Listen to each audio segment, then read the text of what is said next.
হরে Krishna guys, তোমরা আগের ভিডিওতে দেখেছো আমরা বাঘমুন্ডি পাহাড়ে উঠেছিলাম। আজকে তোমাদের আরো যেখানে যেখানে ঘুরেছি সেই জায়গাগুলো দেখাবো, চলো দেখতে থাকো। প্রথম একটা সস্তায় গাড়ি নিয়ে গান গাইতে গাইতে বেরিয়ে পড়লাম ঘুরতে, আর তার সাথে রোডের এই সৌন্দর্য তো আছেই। দেখো গাইস কি সুন্দর দেখতে। তোমরা যে দূরে যে দেখতে পাচ্ছ ঝিলের মতো, ওটা হচ্ছে লোয়ার ড্যাম। তারপর সেখান থেকে পৌঁছে গেলাম আপার ড্যামে।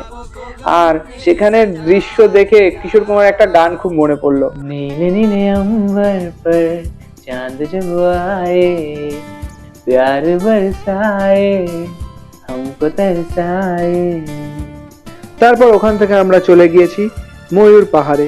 ময়ূর তো দেখতে পাইনি, আকাশে এটা দেখলাম যেন ময়ূর পাখনা মেলে উঠছে। তারপর সেখান থেকে ময়ূর দেখার জন্য আরো উঁচুতে উঠলাম, কিন্তু ময়ূর তো দেখতে পাইনি। সেখানে গিয়ে দেখলাম হনুমানজির এই মন্দিরটা, তাই প্রণাম সেরে আবারও একটু উঁচুতে উঠে গেলাম। বন্ধুরা এখানকার ভিউটা একটু দেখো, just looking like a wow. তারপরে সুন্দর গ্রামীণ দৃশ্য উপভোগ করতে করতে পৌঁছে গেলাম মার্বেল লেকে।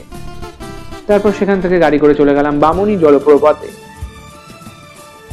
এখানে গিয়ে তো গাইজ নামতে রয়েছে, তো নামতেই রয়েছে, পুরো যেন 4 তলা ছাদ থেকে নামলাম। তারপরে ওই সরু সিঁড়ি, সেখান থেকে লোক আসছে আবার যাচ্ছেও। দেখো ভিড় কত, একটু যদি ধাক্কা লাগে সোজা নিচে, কোথায় গিয়ে পড়বে তার কোনো ঠিক নেই। তার মধ্যে একটা শর্টকাট রাস্তা খুঁজে সেখান থেকে নেমে গেলাম সোজা, আর অ্যাটলিস্ট দেখতে পেলাম ঝর্ণাটা।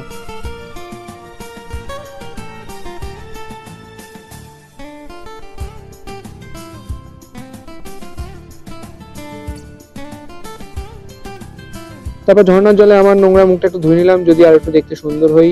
তারপর গাড়িতে উঠে ফিরে আসলাম, ঘোরা শেষ আর ভিডিও শেষ। দেখা হচ্ছে পরের ভিডিওতে।